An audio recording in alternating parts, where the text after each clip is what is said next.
Hey everybody, this is Leslie. Thanks for checking out my channel. This is another portrait for a pet owner who had this beloved little Chihuahua named JJ, who actually recently passed away just after I did this portrait. So I know he was very well loved and very missed.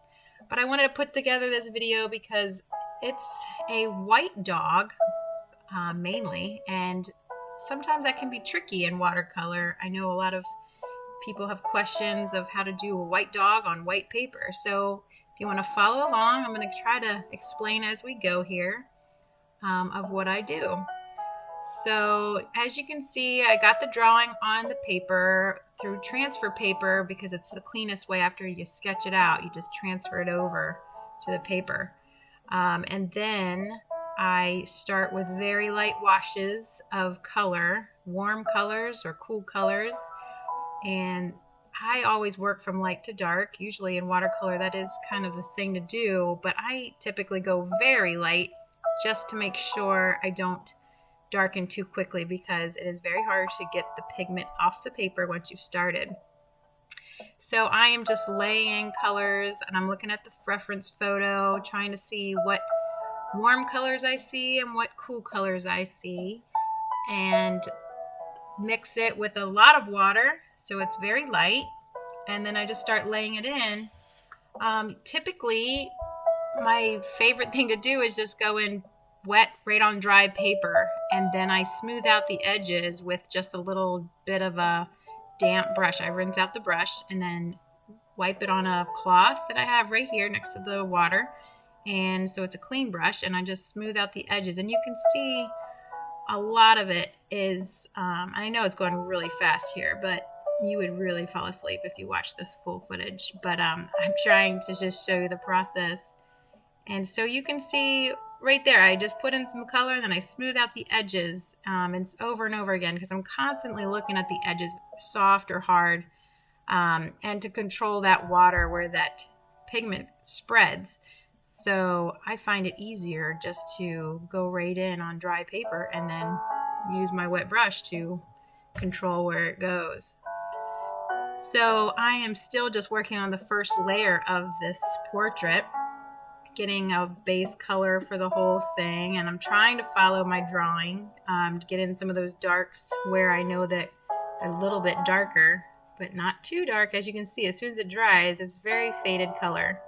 But you can also see the different shades of blues and browns, very pale tones.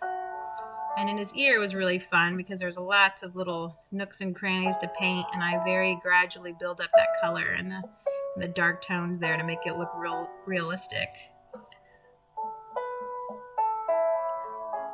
I'll provide a link, actually not a link, but a list of all the colors and my materials that I use to help you, but mainly it's just washes of like a burnt sienna, burnt umber, and probably indigo and Prussian blue. Those are my favorites, and ultramarine. You mix those together and you get nice grays and blacks, but I'm still layering light to dark, so I just gradually start adding less and less water to my mix to get the color to be a little more saturated.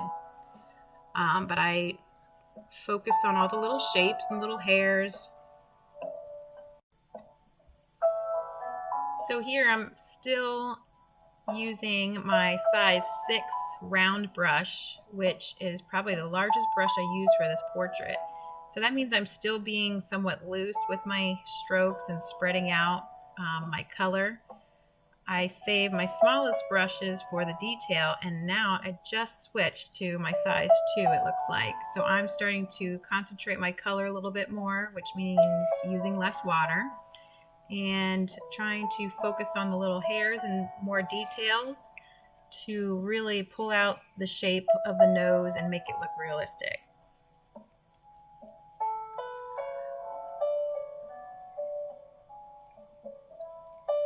And you can see I really build up the eye slowly with the color, just to try to capture the light in the eye.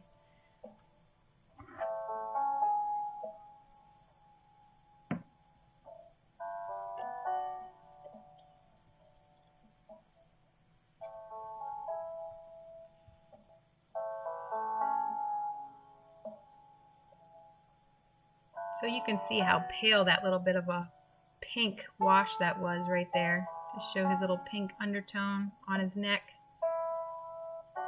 I am constantly looking at that reference photo because my drawing is pretty much completely covered up at this point, and I'm just referring to the photo and my painting to see where it needs to be darkened, the shapes, the little bit of hair showing, all the little directions that the hairs go. And this right here is a little short brush that is like a scrub brush that helps pick up some pigment and smooth out edges. And then I always have a tissue in my hand, as you can see in my left hand there.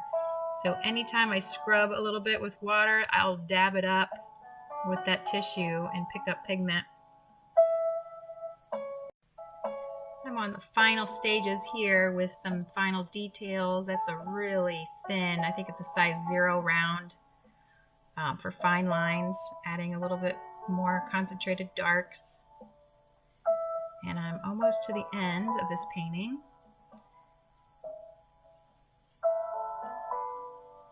So hopefully you enjoyed this commentary. This is my second video with audio voiceover.